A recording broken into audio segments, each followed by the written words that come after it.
a las 13, 14 horas México. Están invirtiendo su tiempo en este congreso, les agradecemos mucho. Yo personalmente estoy muy contento, estoy muy agradecido y muy emocionado porque va a parecer cebollazo y lo es. Pero tenemos a dos excelentes profesores académicos, doctores y seres humanos, que no siempre va de la mano, no siempre va de la mano cada una de estas cosas que acabo de decir. Los hemos leído ya a varios de sus textos. No sé que hay tesistas que han citado tanto a Doris como a Fernando. Cuento una anécdota muy breve. El domingo un tesista me mandó un texto que yo no conocía de Doris sobre migración. Entonces me pone, mira, está bien chido lo que escribe esta doctora. Te dije, ¿qué crees? Es la doctora que va a estar hoy y es quien está aquí. Y Fernando justo también ha estado citado en varios de los trabajos con sus tecnosaberes que aquí están desarrollándose y de otros tesistas que se sumaron muy amablemente a este congreso. Le doy la bienvenida al doctor Fernando Peyroney y a la doctora Doris Milda. Ambos, insisto mucho en su amabilidad de estar con nosotras, con nosotros, con el mismo tono que la doctora Sandra, más en un diálogo que en una conferencia magistral, ¿no? En donde ellos son magistrales ya por sí mismos, pero nos interesa mucho el diálogo que pueda haber con tesistas. Sin más, estamos transmitiendo ya a través de Facebook, pueden comentar también en Facebook, haremos al final un enlace con la profesora Itzel, que será la moderadora, transmisión en vivo, y también a quienes están en Zoom pueden ponernos sus comentarios en el chat. Sin más ni más, le doy la bienvenida a Fernando, a Doris, y le agradezco mucho a la profesora Itzel, quien va a moderar esta mesa. Adelante.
Por las metas, por los procesos mismos que seguramente habrán vivido desde sus diferentes lugares. Y en ese sentido, quisiera primero presentar a la doctora Doris Milda Flores. Si hay alguna aclaración o actualización que haya que hacer en este CV, por favor, haznosla saber, querida Doris, y pues doy paso a leer brevemente. La doctora Doris Milda Flores Márquez es doctora en estudios científicos sociales y maestra en comunicación de la ciencia y la cultura por el ITESO y licenciada en comunicación de medios masivos por la Universidad Autónoma de Aguascalientes. Ella es profesora e investigadora en la Universidad de La Salle Bajío, pertenece al SNI en el nivel candidato, es integrante del comité ejecutivo de la asociación. Bueno, esto hay que actualizarlo porque actualmente eres la presidenta de la MIC y en ese sentido, bueno, también eres socia de otras organizaciones internacionales justo en el campo de la comunicación. Por ahí te hemos visto bastante activa y también participas en otros grupos de investigación. Tus líneas de investigación o sus líneas de investigación son cultura digital y comunicación, movimientos sociales y cambio social en la era global. La idea de esto es descentralizar el diálogo, así que adelante, querida Doris, tienes el micrófono. Antes me gustaría contarles que consideramos una participación inicial de 15 minutos, esto para que sobre la marcha surjan dudas, preguntas y con toda confianza después de esa ronda también ustedes nos puedan seguir contando y compartiendo. Así que Doris, por favor. Bueno, pues muy bien, muchas gracias. Y sí, Chel, esa es la versión de hace como 2 años de mi CV, pero ya es harina de otro costal. Pues bueno, qué gusto estar por acá, qué gusto que haya gente interesada en trabajar sobre la siempre poderosísima tesis. Y bueno, respondiendo a esta pregunta inicial que planteabas, Itzel, creo que lo primero que necesitamos pensar es qué estamos entendiendo por lo digital. O sea, cuando decimos en tiempos de lo digital, ¿cuáles son los tiempos de lo digital? Porque no es un tiempo, digamos, homogéneo o algo que se pueda, digamos, encuadrar en cierta lógica que pueda mantenerse más o menos igual a lo largo del tiempo, ¿no? En mi caso, y atendiendo a esta indicación que hacías de hablar desde la experiencia que tenemos en la investigación, yo empecé a investigar asuntos relacionados con esto que llamas digital en 2004, con un trabajo de licenciatura en aquel momento, pero que fue el origen de muchas preocupaciones, inquietudes, etcétera, que vinieron configurando después una línea de investigación. Lo que a mí me interesaba en aquel momento era, bueno, lo que me interesaba desde antes en licenciatura era el vínculo entre democracia y medios de comunicación. Y lo que me interesó en aquel momento en particular fue ver cómo Internet resultaba pues, como un elemento importante de ruptura para poder acceder a la expresión pública, ¿no? Los medios de comunicación son más rígidos, hay ciertas, la cobertura se concentra en élites políticas, económicas, culturales, y yo quería ver qué tanto los medios digitales abren la puerta, no por sí mismos, pues, pero qué tanto se abre la puerta allí para que se incorporen otros sectores y puedan discutir asuntos en lo público, ¿no?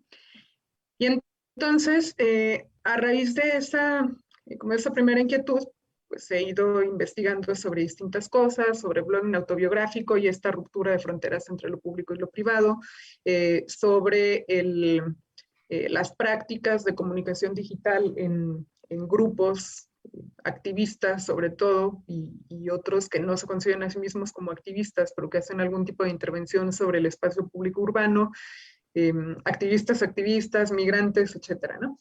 Y el asunto en todo esto es que haber empezado hace más de 15 años me hace pensar que lo que veíamos en aquel momento como lo digital, y había como supongo que Fernando estará de acuerdo, había un ambiente muy distinto, muy optimista, porque entonces Internet iba a ser algo horizontal, democrático, libre, maravilloso, transparente, y nos iba a abrir las puertas para muchas cosas. Y con el tiempo se han ido viendo como otras caras u otros lados, ¿no? No se trata de ver una fase oscura, pero un poco sí lo es. Y también en la fase oscura pues han emergido resistencias y también eso hay que investigarlo, ¿no? Entonces, todo esto es para decir que lo digital no siempre es igual y lo digital depende desde dónde lo mires para ver qué miras de eso digital. Y lo digital en tiempos de pandemia es distinto a lo que había unos meses antes, por ejemplo, ¿no? El otro día platicaba con Raúl Fuentes por otra cosa, pero me decía que desde que me conoce siempre estoy en cuanta plataforma y cosas digitales haya, ¿no? Y que seguramente estaba yo como pez en el agua allí teniendo reuniones en Zoom y esta cosa, y le decía, no, ya me cansé, no sé si ya envejecí o qué fregados, pero ya no me encanta pasar tantas horas en la pantalla. Pero llegamos a la conclusión de que era muy distinto cuando era decisión propia que cuando se nos volvió una obligación para las clases, las juntas y toda la serie de cosas, ¿no? Pero bueno, ya eso, como diría la Nana Goya, quienes tengan mayor edad a lo mejor lo entienden, quienes no, a lo mejor no, que es la mayoría en esta sala. Pero el asunto es ese, ¿no? O sea, esto de lo digital cambia. Ahora, este acercamiento de todo lo que les acabo de plantear, pues tiene que ver con desde dónde hablo. O sea, yo he investigado la comunicación y la cultura digital justamente desde una perspectiva sociocultural de la comunicación, ¿no? Entonces, de este lado nos interesa esta tensión que hay entre estructuras y prácticas, entre estructura y agencia, y esa la podemos hacer visible a través de las prácticas, ¿no?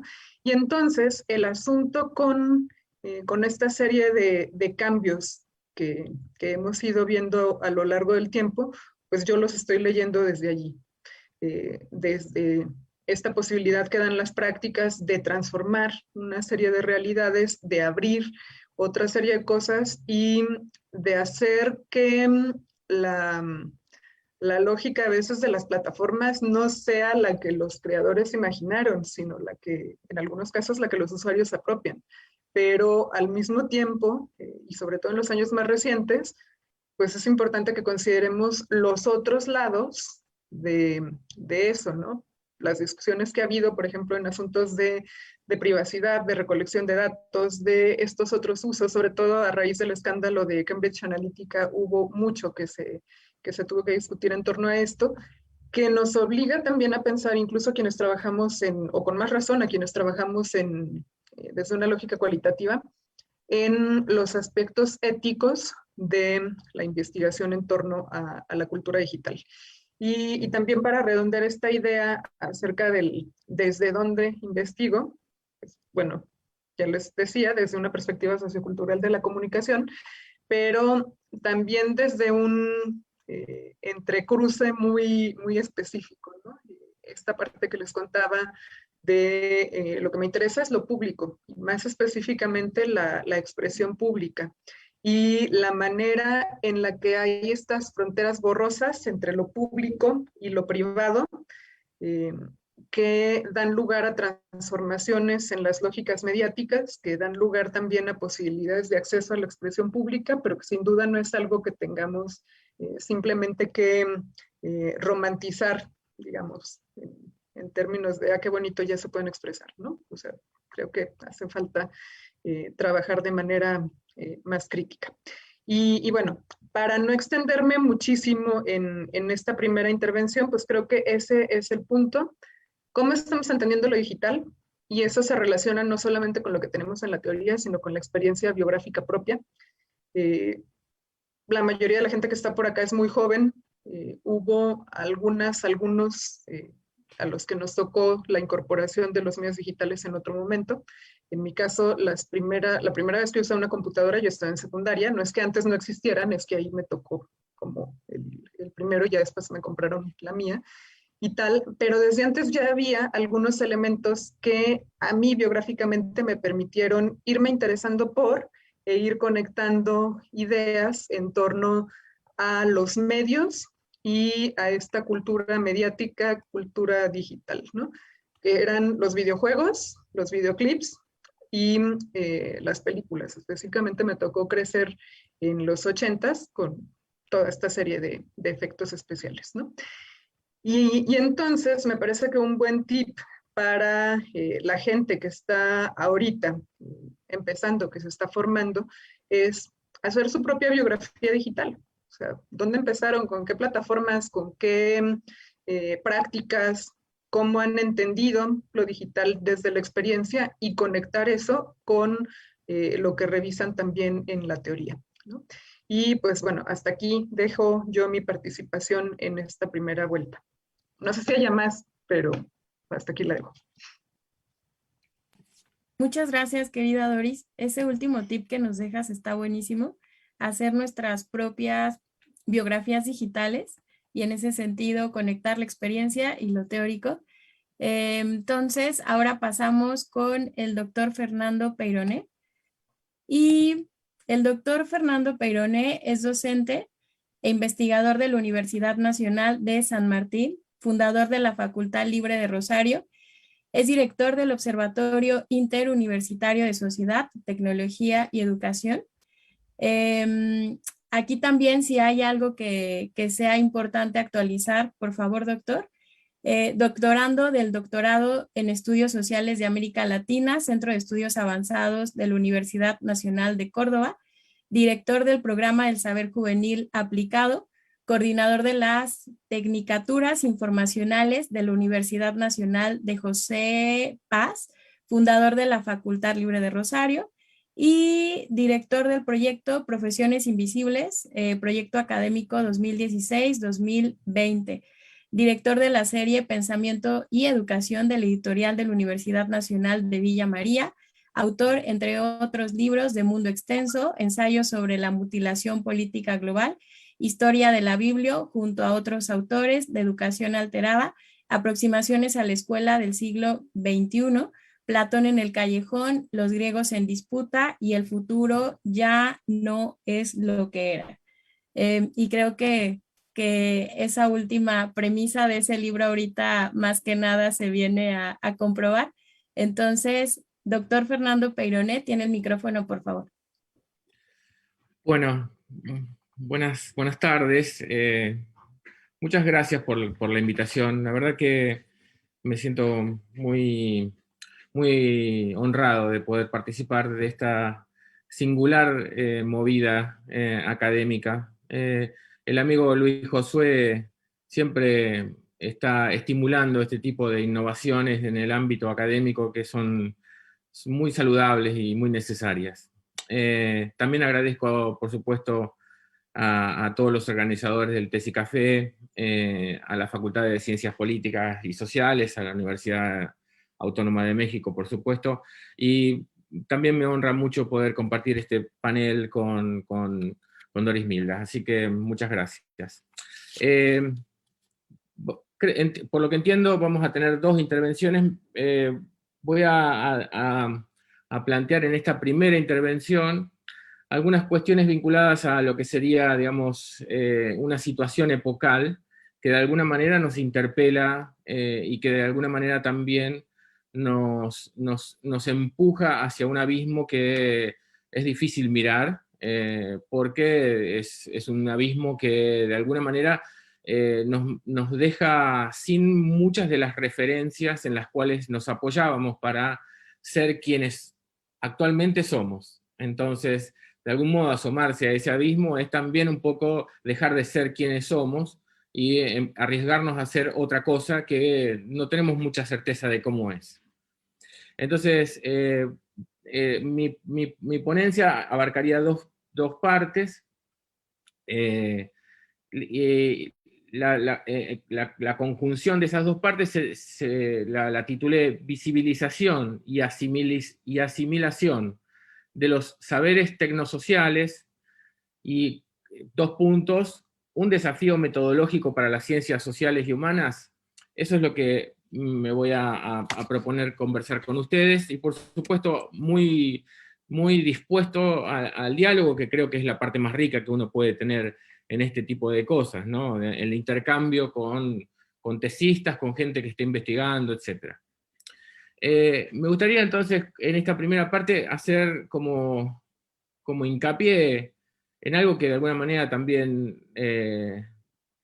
esbozó Doris Milda, cuando dice, digamos, que lo digital nos asoma a un mundo que tuvo cambios muy vertiginosos y muy rápidos, que nos han dejado muchas veces desorientados, ¿no? Sobre todo a todo lo que es la constelación institucional, que no logra y no ha logrado todavía acomodarse a una nueva manera de habitar el mundo, casi se diría. Por lo tanto, me gustaría hacer entonces hincapié en lo que Umberto Eco llamó en 1987 como lo que él llama un corte epistémico. Un corte epistémico que lo que de algún modo hizo fue acelerar la brecha que había con la racionalidad moderna, con la eficacia de la racionalidad moderna para ordenar el mundo, para organizar el mundo, y para, digamos, de alguna manera darle continuidad y esperanza a una historia, ¿no?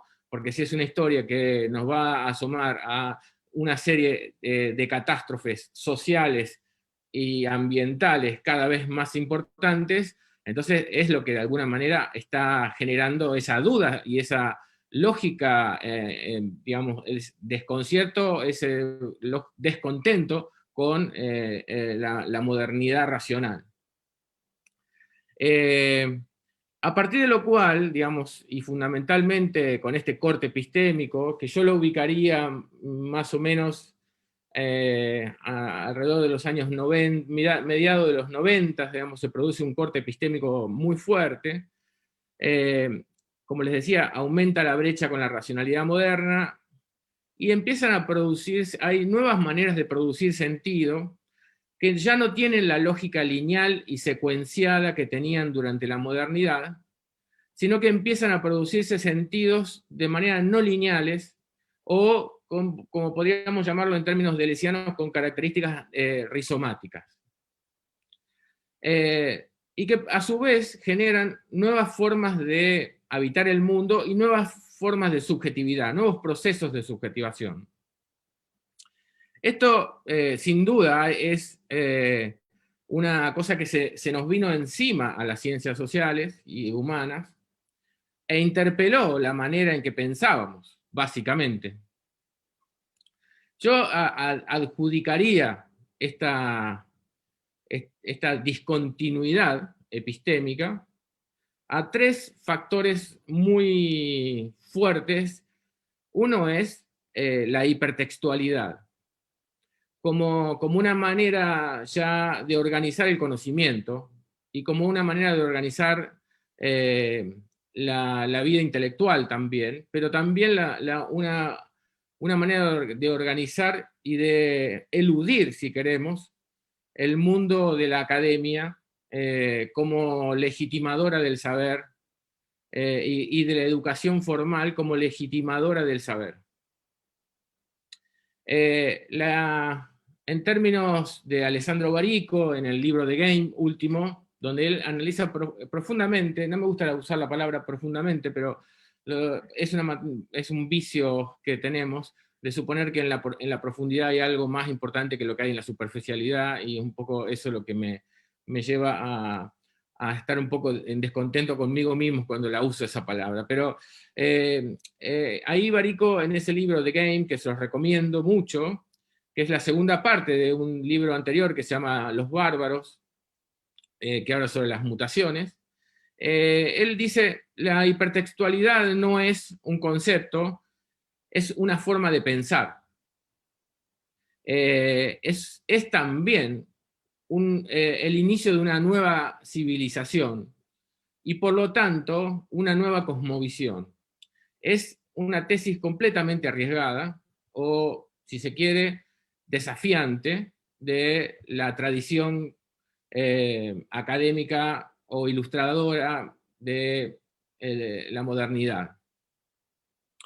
El otro factor que me parece interesante, digamos, como factor que genera un poco toda esta situación de discontinuidad epistémica, es la tecnosociabilidad, donde las relaciones humanas adquieren otra lógica relacional completamente diferente, en donde empiezan a haber elementos y modos de pensarse y de pensarse en la vinculación con el mundo y con los demás completamente novedosa, donde el mundo pasa a ser casi un pleno presente, casi sin futuro ni pasado, sin tiempo ni espacio, y donde todo eso confluye en una manera de comunicarse y de establecer relaciones.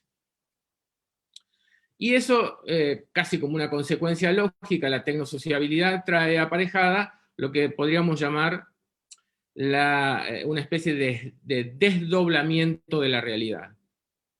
Con lo cual también estamos frente a un precipicio que es muy difícil de entender si no es atravesándolo por la experiencia, cosa que para nosotros, los que superamos largamente los 35 años, por ejemplo, es bastante más complicado, porque, digamos, abismarse a ese lugar es como también empezar a ver un mundo en el cual todo lo que, como decía al principio, todo lo que somos está de alguna manera puesto en cuestión.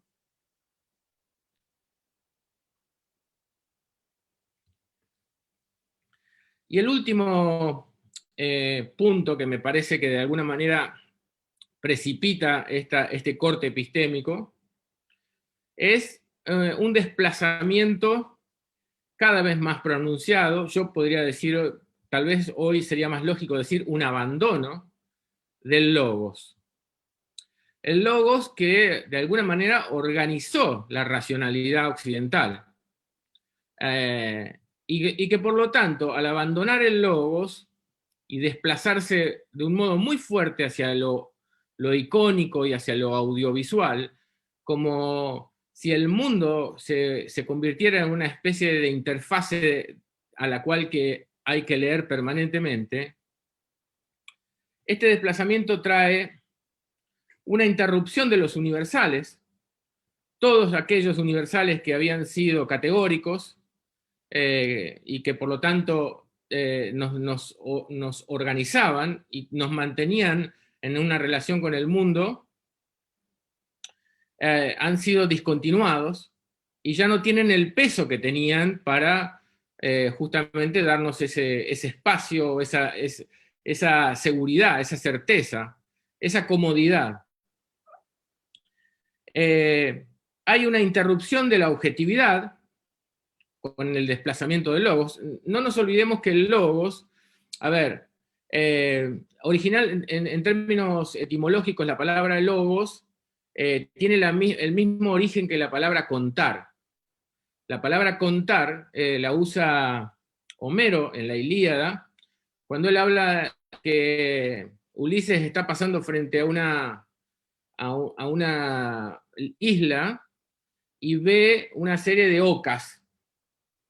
Y él usa la palabra contar porque la palabra contar tiene una especie de doble acepción que divide los tiempos de la narración, ¿no? O la narrativa histórica previa al logos y posterior al logos. La narrativa previa al logos es la narrativa, digamos, donde todo tiene una especie de cuento, es una especie de gran cuento lleno de emociones, lleno de sensaciones, que es a partir de eso que despierta y organiza cierta conciencia.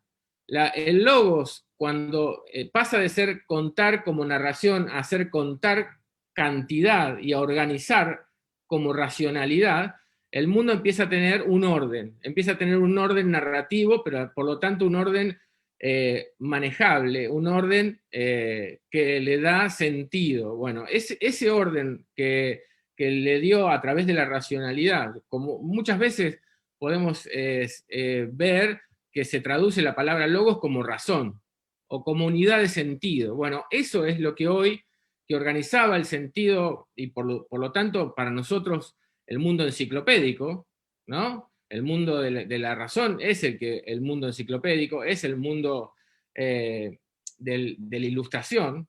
Bueno, ese es el mundo que hoy empieza a discontinuarse porque emerge una narración vinculada a lo audiovisual.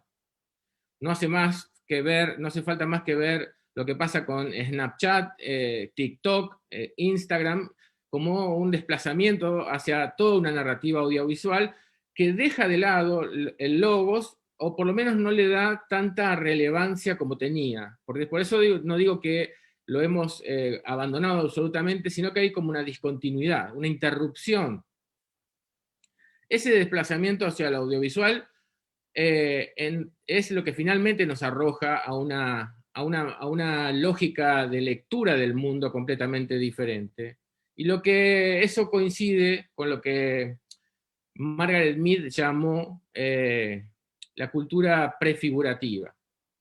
Una cultura prefigurativa que hoy está, como de alguna manera lo predijo ella en 1968, cuando escribió Cultura y Compromiso, un libro que no tiene ni 100 páginas, pero que es de una potencia filosófica y cultural muy pocas veces vista.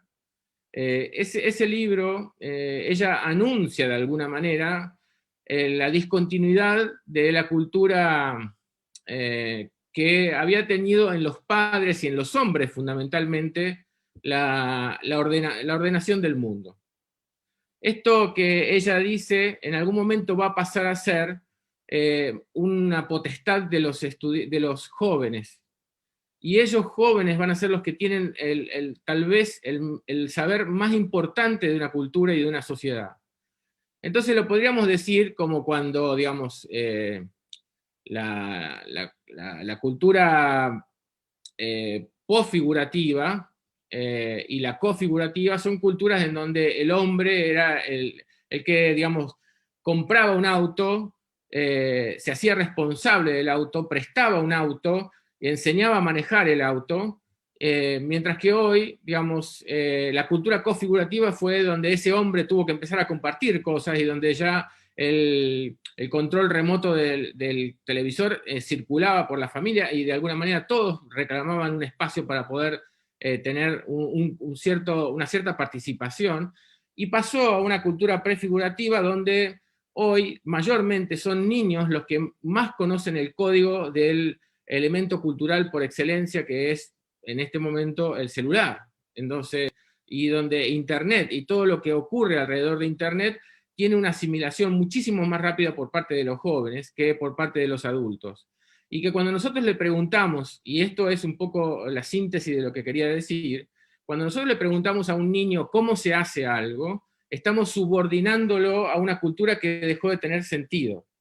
La cultura de cómo se hace algo es explicativa, es una cultura que apela a la secuencialidad de la razón para poder explicar el sentido de algo que va desde una causa hasta un efecto.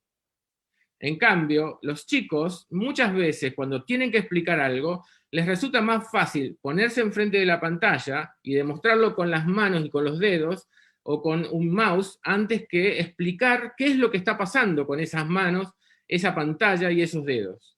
Porque no es una cultura que se pueda explicar o conversar siquiera en los términos que lo hacíamos con la cultura logocéntrica y la cultura moderna, por lo tanto, y la enciclopedia que le da sentido a la academia, a la universidad.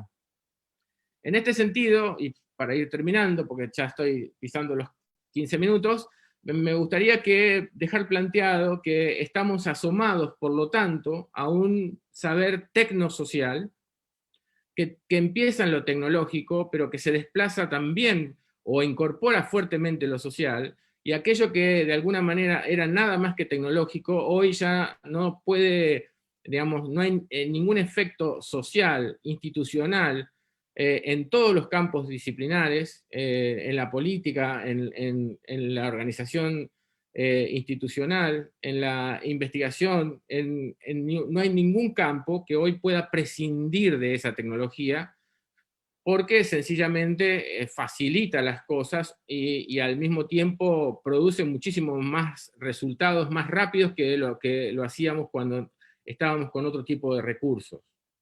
Entonces, esos saberes tecnosociales que están inmiscuidos hasta en lo más íntimo, como puede ser una red social para encontrar citas y ver a quién puedo amar, o con quién me puedo encontrar, bueno, eso hasta en ese lugar está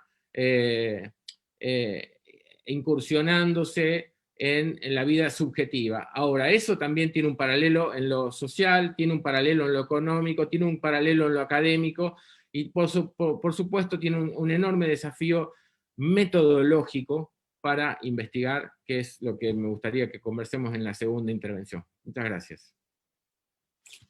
Muchas gracias, doctor Fernando Peyronnet. Por parte de ambos nos dejan por aquí puntos pues bastante importantes, y no solo importantes, sino también en sí mismos interesantes para la discusión. Y en ese sentido quisiera rescatar la pregunta de la doctora Doris, porque justo la intervención que tuvimos por parte de la doctora Sandra fue mucho apelar a las preguntas, es decir, que la investigación, más que le apueste a generar estas certezas, pues que se quede en las preguntas con miras a seguir construyendo, incluso tejiendo. Y aquí la doctora Doris nos dejó esta pregunta: ¿cómo estamos entendiendo desde lo digital? Y también nos comentó cómo lo digital no siempre es igual y depende desde dónde se mire, además de la invitación que nos hizo sobre escribir nuestra propia bibliografía digital. Y por parte del doctor Fernando Peyronnet, la importancia o el hecho de problematizar respecto a este corte epistémico en relación a estas nuevas formas o maneras de producir sentidos, nuevas formas de habitar el mundo y nuevas formas de subjetivación en consecuencia. A propósito de esto, nos habló específicamente de este corte epistémico y también sobre, más bien trajo a colación a Margaret Mead, y en ese sentido me parece que incluso un ejemplo de lo que nos comenta es este espacio mismo, ¿no? En este sentido, como la misma Margaret Mead pone, sí, problematiza la parte de la generación, y bueno, aquí habemos personas de diferentes generaciones, y a partir de todo esto, y finalmente también esta cuestión de saber tecnosocial, no sé si hay alguna pregunta, inquietud, intervención, como se sientan más cómodos, cómodas, si la quieren dejar por el chat o si alguien quiere tomar el micrófono también, que se sienta con la confianza de hacerlo. Por aquí si de pronto se me va, les pido apoyo a los profesores de Tesicafé.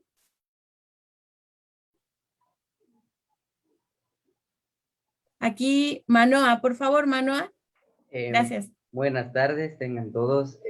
Muy interesante la plática y la charla, perdón, que tuvimos y que tenemos el día de hoy. No tengo preguntas al respecto porque me pareció bastante claro y preciso lo que tanto la maestra Doris Mila como el maestro nos quisieron dar a entender con investigar en tiempos de lo digital. Entonces, esto de cierta manera, y haciendo énfasis en el título, me pareció bastante curioso de escuchar, porque ciertamente la cuarentena o la pandemia nos dejó esta nueva oportunidad de abrirnos como estudiantes, como tesistas, a poder tener una perspectiva más amplia de lo que es investigación, no solo cuando un maestro nos lo explicaba, que decía las diapositivas, que nos lanzaba de inmediato el libro de Sampieri, Método de Investigación, en donde hacíamos resúmenes y todo, no, sino que también a través de esta ayuda profesional y muy clara de lo que es la investigación en estos tiempos, pues nos ayuda bastante para, pues como ya lo remití hace rato, tener una nueva visión de nuestras investigaciones, más en nuestro tema, que pueden haber ocasiones en las que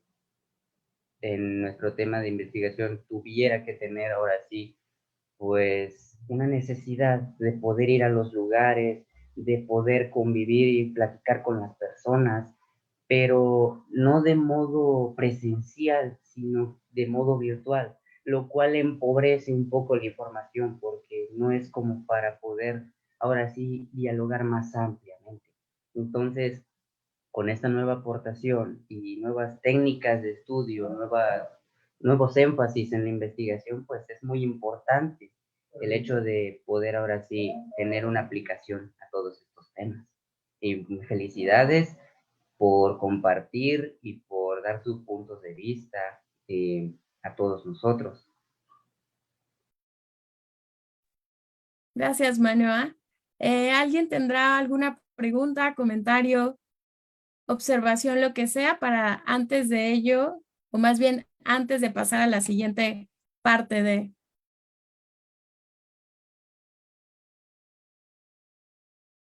De acuerdo, entonces pasamos a la siguiente parte. En este caso, no sé si no, se me perdió por aquí el doctor Peyronet. Tuvo problemas de conexión, pero ahorita regresa. Ah, de acuerdo, bien. Querida Doris, no sé si quieras comentarnos algo más. ¿Sobre este comentario o te refieres ya a la segunda vuelta de las intervenciones? A la segunda vuelta y sobre este comentario. Ok. Sí. Bueno, es que de alguna manera van relacionados. Me llamó la atención que Fernando hablaba de, o sea, anticipó que hablara sobre lo metodológico en esta segunda vuelta, porque yo también, sin habernos puesto de acuerdo. Y creo que eso se relaciona un poco con lo que acaba de decir Manuel acerca de los métodos. Creo que sí es importante hacer una pequeñísima puntualización. Hay cosas que ya existían bastante antes de la pandemia y que ya las utilizábamos en términos de metodológicos y en términos de técnicas, ¿no? Hago este comentario porque de pronto en este tiempo de la pandemia hay mucha gente como descubriendo el hilo negro en lo digital, ¿no? Entonces, no voy a decir el nombre obviamente, pero me tocó escuchar a una investigadora muy respetada que me duplica la edad, bueno, no, un poquito menos, pero sí es de como 30 años más que yo, y es toda una leyenda en cierto campo y pues a mí me encanta leerla, pero insisto, es otro campo, ¿no? Y en algún momento en una conferencia que dio casi al principio de la pandemia me ahora con las nuevas tecnologías ya se puede hacer etnografía virtual. Y yo decía, claro, se podía en los 90s, querida, ¿no? Entonces, obvio, no lo dije en público porque me dio pena, pero el asunto es que ese tipo de cosas, o sea, así, con ese término de más etnografía virtual, pues es de los finales de los 90s, primera década de los 2000s, y de pronto hay gente que lo está redescubriendo ahorita, y en algunas ocasiones es incluso gente que antes lo desdeñaba porque lo digital no era etnografía en el sentido antropológico de irse a meter a la comunidad y estar en vivo, etcétera, etcétera. Y de pronto entonces pareciera que son nuevas cosas que en realidad no lo son. O sea, han cambiado los contextos y por lo mismo hay modificaciones en las técnicas, pero siempre las hay, porque sobre todo en los métodos cualitativos, en el enfoque metodológico cualitativo, no, o sea, no tenemos fórmulas mágicas, vamos haciendo los ajustes y todas estas adecuaciones en torno al objeto de estudio, entonces digamos que sí son nuevas, pero en el fondo son técnicas que ya llevan mucho tiempo, ¿no? Entonces, bueno, a esto me quiero dedicar en esta intervención, creo que en la introducción ya me llevé los 15 minutos, pero bueno, el asunto es identificar, pues, cuáles son las raíces, ¿no? Y cuáles son los elementos que se pueden trabajar en torno a métodos que tienen algo que ver con lo digital, ¿no? En el caso específico de este término que les decía, de etnografía virtual, pues el primer libro salió en 1999, que era un libro de Christine Hein que se llamaba así, Virtual Ethnography. Y antes había otros libros que sin ser metodológicos sí plantearon como las bases para la reflexión acerca de lo digital, que eran La Comunidad Virtual de Howard Reingold y La Vida en la Pantalla se me está olvidando el nombre de la autora, de Sherry Turkle. Entonces, estos, aunque no hablaban en términos metodológicos de cómo mencionarlo o cómo hacerlo, no decían, por ejemplo, yo hice una etnografía, no la nombraban así, pero el nivel de descripción que hacían de ciertos entornos sí nos hace pensar que había cierta práctica etnográfica, ¿no? E incluso en el caso de Reingold, autoetnográfica, porque habla de su propia experiencia con comunidades que se establecen a través de la tecnología en San Francisco, en aquel caso específico en San Francisco. Pero bueno, el asunto es que toda esta discusión que de pronto es, insisto, como de los 90s, los 2000s, muy al principio, etcétera, resucitó el año pasado y en lo que va de este año como si fuera una cosa nueva, ¿no? Y se volvió a hablar de una dicotomía que pensábamos que ya habíamos superado, donde se hablaba, por ejemplo, de esta separación entre lo real y lo virtual como si fueran realidades aparte y no capas de la misma realidad. Y también se habla mucho de la virtualidad como si fuera un mundo aparte. Creo que es distinto de cuando hablamos, por ejemplo, de realidad virtual, que pues ahí sí la lógica es otra, que cuando hablamos de mediación digital, que es lo que tenemos en las pantallas, ¿no? Entonces, sí vale la pena hacer esa reflexión. Ahora, en el caso específico de la metodología en la investigación social en tiempos de pandemia, pues sí, las cuestiones sanitarias nos obligaron a replegarnos, a buscar alternativas con medios digitales a cosas que antes podíamos decidir hacerlas en digital, pero podíamos decidir también ir a los lugares, ¿no? Incluso la etnografía digital contempla también, en algunos casos, ir más allá de las pantallas, pensar en los contextos de producción, ¿no? Entonces, vale la pena trabajar sobre el punto. ¿Qué es lo que estamos viendo mucho en este tiempo? El trabajo de campo en línea, mucho. Vemos, como les decía, este repentino interés por métodos y técnicas digitales hasta cierto punto para poder sobrellevar una serie de cosas, ¿no? Pero, insisto, bastante antes,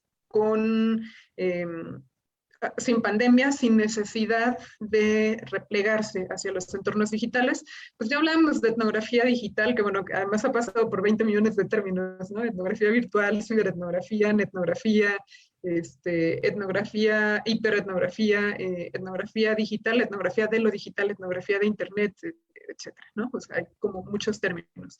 Hablábamos también de entrevistas en línea, hace muchos años se hablaba de métodos digitales, sobre todo con esta corriente surgida en Ámsterdam, con Rogers y compañía, de análisis de Big Data también.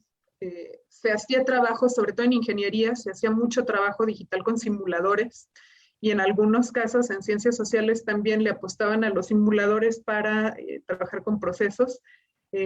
Y también buena parte del trabajo de documentación que se hace en investigación documental, pues con archivos que ya están digitalizados, se trabaja también en digital. Entonces, al final de cuentas, toda esta serie de cosas, de recursos, de técnicas, de recopilación de información o de producción de información ya existían. El asunto es cómo hacemos adecuaciones en tiempos de emergencia sanitaria, que parece que ni con la vacuna se acaban, pues, ¿no? Hoy en la mañana leía un texto acerca de cómo con el avance en la vacunación pensábamos que ya íbamos a salir de esto y nos estábamos preguntando cómo íbamos a regresar a lo normal.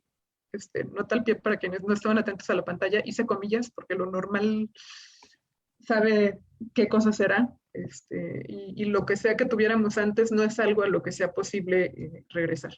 Pero bueno, el asunto es, en este texto habla de cómo estábamos preocupados por cómo íbamos a volver a eso que podríamos llamar normal, y de pronto la variable delta pues, nos metió en un escenario complicado de nuevo, ¿no? Entonces, se extiende la pandemia, se extiende el estrés y se extienden muchas cosas. Pero bueno, en este escenario, entonces, donde la serie de ajustes no obedecen tanto al objeto de estudio, sino a las condiciones sanitarias y a la búsqueda de seguridad de las y los participantes, tanto del lado de las y los investigadores como del lado de las y los sujetos de estudio. Es importante trabajar, pensar en términos metodológicos y tomar decisiones acerca de cómo se pueden reorientar los trabajos, ¿no? Porque los ajustes en cualquier momento son bienvenidos, ¿no? Pero requieren de cierto nivel de reflexión. No es simplemente decir, bueno, yo había planeado mis entrevistas en vivo y ahora las voy a hacer en línea, ¿no? O sea, sí, como decisión metodológica, porque es lo más conveniente y lo más viable, pero no solamente así, como lo traslado de un lado a otro, como sin mayor reflexión. No me voy a extender mucho en esto, pero la investigación tiene varias capas y podemos hablar así en cortito de una capa epistemológica, una teórica, una metodológica. La metodología entonces es como una capa de esta investigación, pero no se puede entender al margen. Y el hecho de tomar decisiones en esa capa metodológica tiene que ver con sustento en las otras capas, ¿no? De cómo vemos la realidad y cómo la estamos conceptualizando.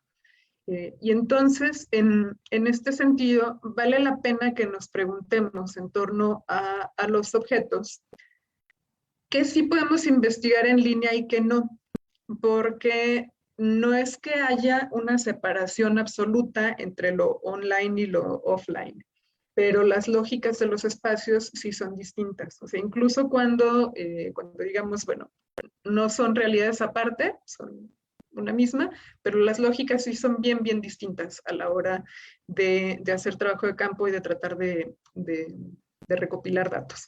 Por ejemplo, ¿qué pasa si realizo mis entrevistas en Zoom? Hay una parte que se facilita un montón, por ejemplo, la grabación, ¿no? Para quienes empezamos a hacer investigación hace más tiempo, pues nuestros maravillosos celulares de aquel tiempo eran una chulada, pero no tenían posibilidades de grabar como la tienen los celulares hasta los celulares de 3 pesos que hay ahorita, ya no, digamos, celulares más sofisticados, ¿no? Entonces, en el año de la canica, para hacer una entrevista necesitamos tener nuestra super grabadorcita de estas de reportero, que eran una cosa bien bonita, pero que la calidad de audio no era lo máximo. Entonces, bueno, han ido cambiando las cosas, ¿no? Entonces, por ejemplo, Zoom nos súper resuelve la vida en términos de grabación. Y eso es genial, ¿no?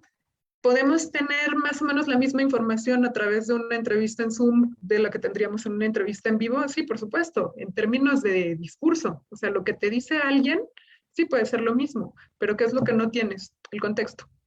O sea, y eso no lo podemos recuperar tan fácil y tenemos que asumir que eso siempre va a faltar, ¿no? Entonces, el hecho, por ejemplo, de que no pueda digamos, yo estar en vivo haciendo una serie de entrevistas, pues implica que lo que veo como contexto es esto, o sea, es mi escritorio, son mis libros, es como esta serie de cosas. No implica que esté en el lugar donde están mis sujetos de estudio, sobre todo cuando se trabaja desde la lógica de la etnografía, eso es muy importante, ¿no? Entonces, este ejemplo que tomo lo pongo pues para invitarles a pensar qué pasa cuando tomamos cierta decisión metodológica y qué implicaciones tiene. O sea, qué implicaciones tiene estar, no estar, utilizar determinado recurso, no otro, etcétera, ¿no? Porque ninguna de las decisiones es como de, digamos, de gratis, ¿no? O sea, ninguna de las decisiones es simple y es transparente y es abarcativa, ¿no? Al final de cuentas, unas cosas nos permiten algo, otras cosas nos permiten otras cosas, ¿no? Ahorita que les mencionaba ese ejemplo de las entrevistas en línea, les decía que yo ya había utilizado muchas de estas cosas bastante antes de la pandemia. En esa investigación que mencionaba Luis Josué al principio, bueno, la investigación se llamaba México fuera de México y tenía un título largo acerca de ciudadanía, participación y prácticas de comunicación entre migrantes mexicanos en esa parte, sobre todo en Estados Unidos, pero también había hecho entrevistas antes con gente que está en Argentina, en España y en Canadá, que no las he trabajado, por cierto, entonces ahora que me acuerdo debo recuperarlas. Pero bueno, en esa investigación en particular, pude a través de contactos y del contacto del contacto del contacto, pues encontrar migrantes mexicanos, ¿no? En diferentes lugares de Estados Unidos, pero no era como que tuviera el tiempo y el presupuesto de la vida para decir, ok, ahorita voy a entrevistar a fulanita de tal a Atlanta, y de ahí me paso a Chicago, y luego me voy a pasar a Houston, ¿no? Porque básicamente, y esto, digo, no es queja, y nada más es un spoiler para quienes se quieran dedicar a la vida académica.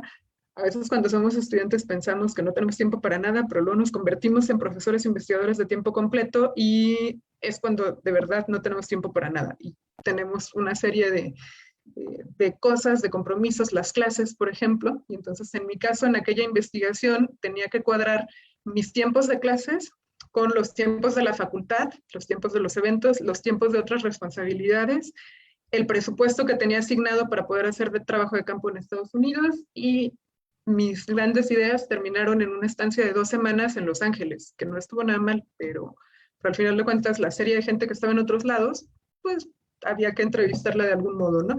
Los entrevisté así, o sea, en aquel tiempo, ¿ya tenía cuenta de Zoom? Sí, creo que sí, pero no todos mis entrevistados. Entonces, algunos fueron en Zoom, otros fueron en Facebook, otros fueron en WhatsApp.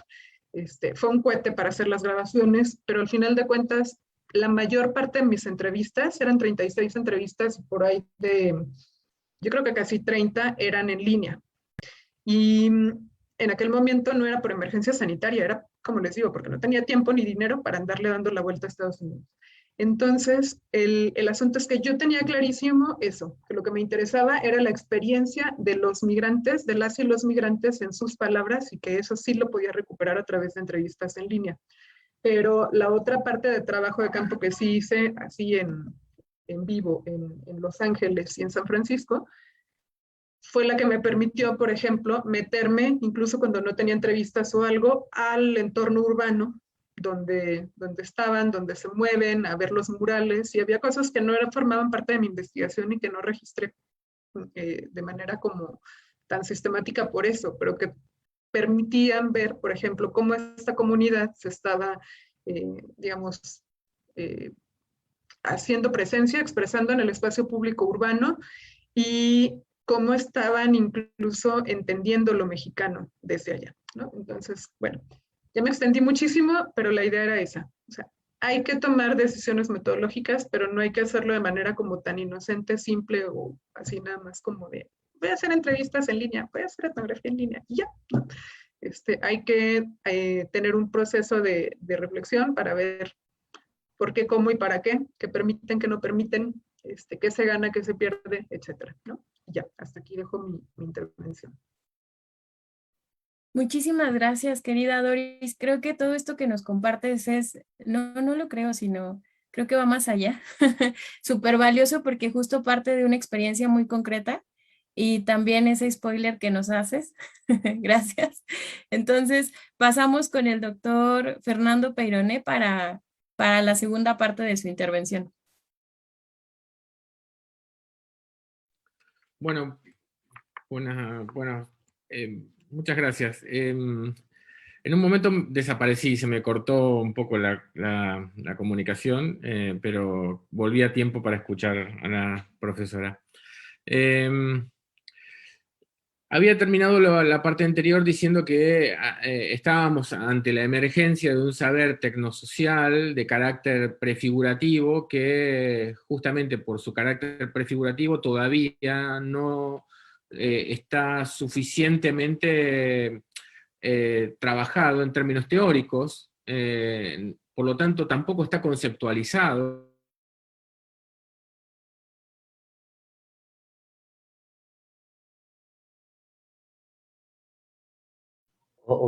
Lo volvimos a perder. Sí, ¿verdad? Se nos fue. Cuestiones de la covidianidad. Me gustó mucho ese concepto. Ajá. Entonces vamos a esperar esa palabra. A ver si puede, si puede reconectarse el doctor Fernando. Y mientras por aquí tenemos una pregunta por parte de Almanayeli Reyes Castro. Pregunta, ¿qué opciones tienen en este contexto quienes buscan estudiar algo que requiere investigación presencial? O sea, justo, qué gran pregunta. Y Un por traje de aquí, astronauta. ah, No es broma. Bueno, sí, un poquito, pero es que creo que sí hay cierto tipo de investigaciones que requieren estar allí y que no se pueden sustituir por algún otro tipo de cosas. Y en estas podemos distinguir aquellas donde, digamos, no se puede estar y de aquellas donde sí se puede estar con medidas súper estrictas. Y me parece que en algunos casos, esto que decía del traje de astronauta, pues bueno, obviamente no vamos a ir así por la vida, pero pues a lo mejor sí un buen cubrebocas como de 6 capas y una careta o alguna cosa que sí nos permite estar, pero protegiéndonos y protegiendo a las y los demás, pues es una opción, ¿no? Arriesgada hasta cierto punto, pero posible. Es distinto de cuando queremos investigar algo que también se desplazó, ¿no? Tengo una tesista que estaba planeando su trabajo acerca de, es una cosa bien compleja, pero bien bonita, de cómo el deporte empresarial, bueno, estos torneos de deporte que se organizan entre equipos de las empresas, contribuye a la reconstrucción de tejido social y lo maneja desde un asunto de lo público, ¿no? Entonces, está súper bonito su trabajo, tenía planeado su trabajo de campo y ¿qué creen? Con la pandemia no está viendo torneos. Entonces, ¿dónde carambas va a ser la observación participante? No sabemos, ¿no? Ella optó por esperar porque en principio pensábamos que, pues, que nos íbamos a ir y el 30 de marzo del 2000 íbamos a regresar y pues no hemos regresado, ¿no? Entonces, ese tipo de decisiones han sido complicadas, ¿no? Entonces, lo que sí tiene súper trabajado, pues son las entrevistas que se han hecho en este tiempo, ¿no? En el caso de ella, por el tipo de posgrado en el que no está sujeto a la beca de CONACYT, tiene el tiempo del mundo para titularse. Entonces ella decidió esperar. Pero ha habido otros tesistas que dicen, bueno, por ejemplo, el torneo de béisbol se canceló y entonces ya no puedo observar al público en las gradas viendo a los Bravos de León, pues entonces a lo mejor hago otra cosa, ¿no? Para solventarlo. Pero sí, creo que depende de cada uno de los contextos. Perdón por extenderme. ¿Regresó Fernando? No, no ha regresado, pero por aquí hay otra pregunta para ti, querida Doris, y también aquí el Doc Lira, Abraham Lira, tiene ahí otra petición. El tiempo se nos está acabando y también el profesor Oscar quiere hacer un comentario, entonces igual hacemos tiempito en lo que entra el doctor Fernando. Y aquí Natalia pregunta, hola a todos, Doris, mencionaste que hay momentos donde no hay tiempo, no alcanza. En ese contexto tan lleno de actividades, ¿cómo optimizas tu tiempo? ¿Tienes alguna recomendación o recomendaciones? En la torre, soy la persona menos indicada para hablar de esto porque suelo tener muchas actividades y no siempre soy la persona más organizada. Trato de serlo. Todavía soy un poco, digamos, como de old school, entonces todavía tengo agendita de mano. Está bien bonita, miren, tiene Snoopy. Digamos, las cosas de mi agenda, como de citas y eso, las tengo en digital, y las puedo ver todo el tiempo en el celular, pero lo que anoto aquí son los pendientes. Lo que hago es irlos anotando en diferente color. Entonces, bueno, aquí se pueden morir de la risa, porque suele estar atiborrada completa, pero por ejemplo, en azul pongo todo lo que es de la universidad, todo lo de las clases y la investigación, que básicamente es mi trabajo de profesora investigadora de tiempo repleto.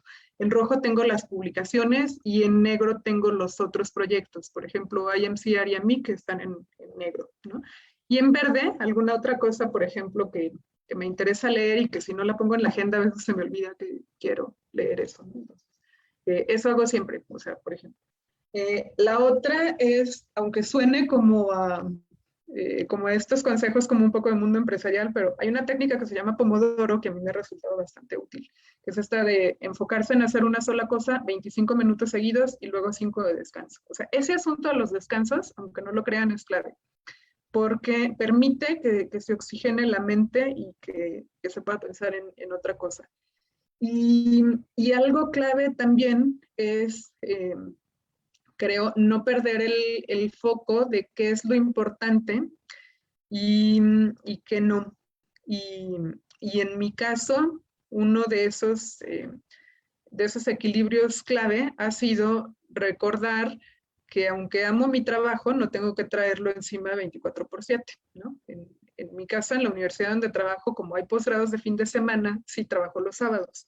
Pero, por ejemplo, el sábado después de clase no abro correo, de hecho no tengo Teams en el celular, por ejemplo, para decir, termino mi clase, por ejemplo, cuando doy clases los sábados, ahorita no, pero en septiembre otra vez sí, pero entonces termino, cierro la compu y es como cerrar la oficina y regresar hasta el lunes, ¿no? Entonces, o sea, al final de cuentas, este asunto de hacer espacio para mí, para mi propia vida, para mis propias cosas, siempre ha sido clave, incluso cuando esté desbordada de trabajo. No significa quedar mal con lo demás, pero sí significa ponerse como prioridad y no acabar con la salud o con la felicidad por una cosa que, aunque sea súper importante, no es la vida entera, ¿no? Y ya. Eso último que comentas me parece súper valiosísimo. Incluso aquí en Tesicafé ha participado una tesis psicóloga, porque en ese sentido es fundamental acompañar también estos procesos desde todos esos ámbitos que a veces en lo académico poco se dialogan y poco se comparten por la misma lógica de productividad que bueno, trasciende lo académico, ¿no? Y por aquí, Oscar, el profesor Oscar, te quería hacer un comentario. Sí, sí, sí. Muchas gracias. Pues aprovechando que, o haciendo tiempo, agradecerte, Dorismilda, por todo lo que nos has enseñado. Y pues mi comentario también es un poquito para aportar como pues técnicas o consejos para hacer investigación, ¿no? Yo como antropólogo, pues siempre he hecho tanto etnografía presencial, ya lo tenemos que decir así, y etnografía virtual, ¿no? Y coincido con Dorismilda que siempre ha habido esta disputa como que cuál es mejor o por qué se intenta separar todo el tiempo, ¿no? Entonces esa parte se me hace importante, pero ahí yo quisiera como agregar que de repente creo que también el problema es epistemológico, en el sentido de qué estamos haciendo, observación participante o participación observante, ¿no? Creo que por ahí puede ir, hay una antropóloga que ahorita se me fue el nombre, a ver si me ayudan, que tiene como, hace esta diferencia porque de repente creemos que solamente llegamos al lugar o estamos en el lugar para observar y que nuestra participación es esa nada más, a diferencia cuando realmente queremos participar y observar. Les voy a contar una anécdota que me pasó a mí. En síntesis, esta tutora me dijo que cuando investigamos hay dos opciones. O te metes al agua y te mojas, o nada más te quedas en la orilla de la playa para ver el agua cómo pasa, ¿no? Entonces creo que esa parte es importante porque la pandemia nos empezó a cuestionar, a hacer ver cómo estamos investigando más allá de si es presencial o virtual, ¿no? Y entonces aquí cuando Dorismilda mencionaba lo del contexto, a mí se me hizo bien interesante e importante eso, porque bueno, ahora con cuáles herramientas contamos para crear un contexto. Podríamos recurrir a que nuestro entrevistado o entrevistada agarrara la cámara, la volteara y empezara a enseñarnos su cuarto, su calle, que es lo que haríamos de manera presencial, ¿no? O sea, es ir pensando cómo realmente queremos involucrarnos y recordar que incluso, como bien lo decía esta Christine Heinz, se pronuncia su apellido, digamos, la fundadora de la etnografía virtual, que pues que bueno, los contextos se pueden crear de distintas maneras, ¿no? O sea, que no pensemos que el contexto está separado de lo virtual y que realmente lo que estamos haciendo ahora es mediar la comunicación por una computadora, ¿no? Entonces, con eso quiero decir que el hecho de que sea a través de computadora no significa que sintamos menos a la escala emocional, ¿no? Eso como que me llama la atención, que pensemos sobre todo los que tenemos más de 40, con el Messenger o los chats, donde nos clavábamos con alguna persona y nos enviábamos mensajes, generaba emociones. Y era una comunicación mediada por computadora. Entonces, pensar desde esa escala a lo que tenemos ahora, que podemos vernos, ¿no? Como bien decía Dorismilda, y que realmente creo que la limitación podría venir más de qué tan valorizado no tenemos, o sobrevalorado, perdón, tenemos la cuestión presencial, ¿no? Que obviamente siempre va a ser como mejor, ¿no? Siempre va a ser, o sea, yo no cambio el trabajo de campo presencial por nada, ¿no? Pero sí ir pensando en que creo que la tecnología nos sigue permitiendo sentir al menos, no tocar, no oler, no estar como cara a cara, pero justo ahí está el nodo del asunto. Podemos seguir teniendo encuentros cara a cara a pesar de la tecnología, ¿no? Entonces, eso sería pensando sobre todo en cuestiones de narrativas. Y en ese sentido también creo que lo que nos está pasando ahora con la pandemia nos está cuestionando también los niveles de registro que teníamos. Creo que nuestro gran problema como investigadores en ciencias sociales ha sido que le damos demasiado peso al discurso y que entonces, ¿qué pasa con los otros registros? El diario de campo, las descripciones de los lugares, lo que sentimos nosotros como investigadores. Creo que en eso también hay que reflexionar y cómo lo está facilitando o limitando, ¿no?, el hecho de que ahora todo sea virtual, ¿no? Como que la narrativa siempre ha pesado mucho y es una cuestión que hay que cuestionarnos, pero también ver que hay otros registros y entonces, ¿qué pasa con los otros registros, ¿no? ¿Dónde se están quedando con esto de lo virtual? Y ese sería mi comentario. Muchas gracias, estimado Oscar. Se nota que eres antropólogo, pero de verdad gracias por poner todos estos puntos a discusión, porque sí, justamente a veces, pues crecimos, ¿no? Habitamos sociedades muy deterministas, entonces en ese sentido, vuelvo, ¿no?, a todo lo que nos compartió la doctora Sandra, mirar y el reto, los desafíos de mirar de forma compleja los contextos, nuestros objetos de estudio, etc., que nos atraviesan, que habitamos, pues sí, al final son desafíos. Y en ese sentido, querida Doris, pues lamentamos mucho que el doctor Peyroné ya no se haya podido conectar. Al final fueron problemas de conexión desde el sur. Y bueno, pues aprovechando que estás aquí y que ya salió ahí otra inquietud, a la par nos quedan ya 4 minutitos, pero vamos a aprovechar esos 4 minutitos. Por aquí Abraham nos pone una duda bastante ahí elaborada a propósito de lo que comentaba el doctor Peyroné, pero si tú tienes algo que decir al respecto, nos encantaría que lo compartieras. Y también si quieres agregar algo, adelante. Él nos dice, me gustaría que en este caso tú pudieses dialogar acerca de la construcción social de la tecnología. Nos cita a 2 autores frente a la postura de que la innovación tecnológica determine el cambio social. Me parece interesante reflexionar sobre la importancia de ligar el marco social y cognitivo a la hora de investigar un artefacto. Entonces, te paso el micrófono. Es que esto sí estaría mucho más interesante que lo respondiera Fernando. Honestamente yo, aunque he leído a estos autores que pone Abraham en el comentario, no con suficiente profundidad como para discutir algo desde ahí. Lo que sí creo es que esta tensión que plantea, pues ha sido una discusión de largo rato en los estudios de Internet y en los estudios sobre tecnología, específicamente en esta perspectiva que plantea de construcción social de la tecnología, ha sido una preocupación muy vieja. Y a veces parece como que el escenario se carga hacia un lado, a veces parece como que se carga hacia otro, pero al final de cuentas, me parece, y lo voy a poner en términos muy simples, que hay una especie de punto intermedio, es decir, las infraestructuras y el diseño de las interfaces no son algo que dependa de los usuarios. Y eso lo tenemos que asumir. Y la serie de cosas que ocurren atrás de lo evidente, porque también, y esto es una nota al pie, hubo un tiempo en que las prácticas de comunicación en medios digitales eran mucho más complejas en términos de producción. Por ejemplo, en la era de los blogs, más allá de que se tenían que escribir textos más largos de lo que hacemos ahora en las redes, y sobre todo ahora que está como tan cargado a lo visual, se necesitaban ciertos conocimientos tecnológicos también.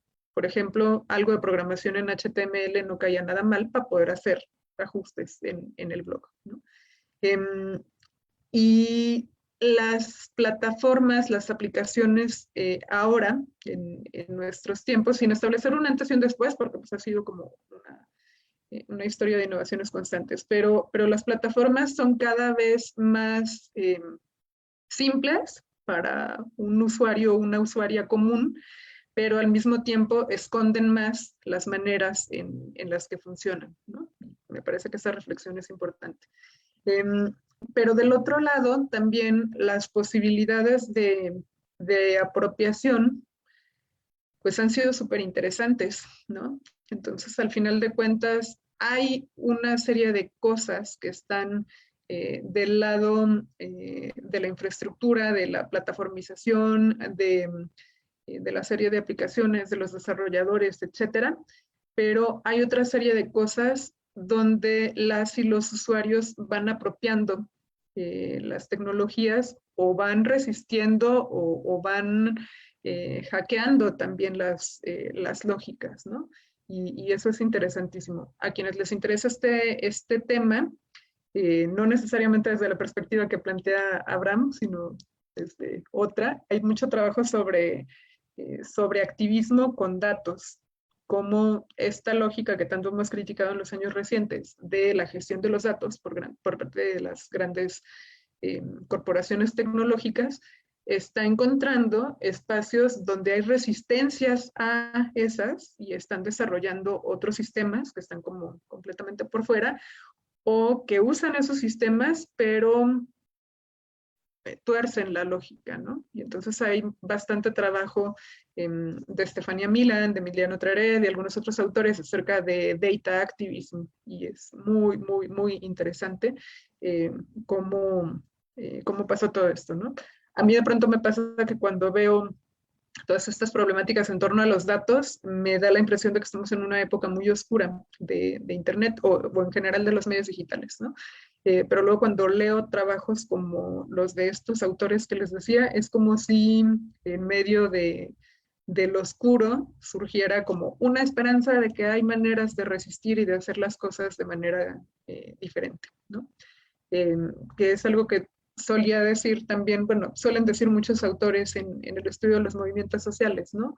Es terrible que haya regímenes totalitarios, que haya represión, que haya muchas cosas de este tipo, pero en esos espacios es donde surgen las resistencias de más largo alcance, ¿no? Entonces, pues bueno, hasta allí dejo. Muchas gracias, querida Doris. Terminas de una forma muy bonita y en sí misma esperanzadora con esta frase de hay esperanza, de que hay maneras de resistir, y ahí agregaría que desde diferentes trincheras. Entonces, aquí lo que estamos procurando hacer es de alguna forma hacerlo desde diferentes perspectivas, investigaciones, y pues nada, muchas gracias a las personas que nos estuvieron viendo por medio de Facebook. Y el Tesicongreso continúa, así que ahorita continuamos con otras 2 mesas más y después seguimos al brindis, así que preparen su mezcalito, tequilita, cervecita, cafecito, tecito, lo que sea. Y pues de nuevo, muchas gracias, querida Doris, y gracias a las tesistas y a los tesistas especialmente.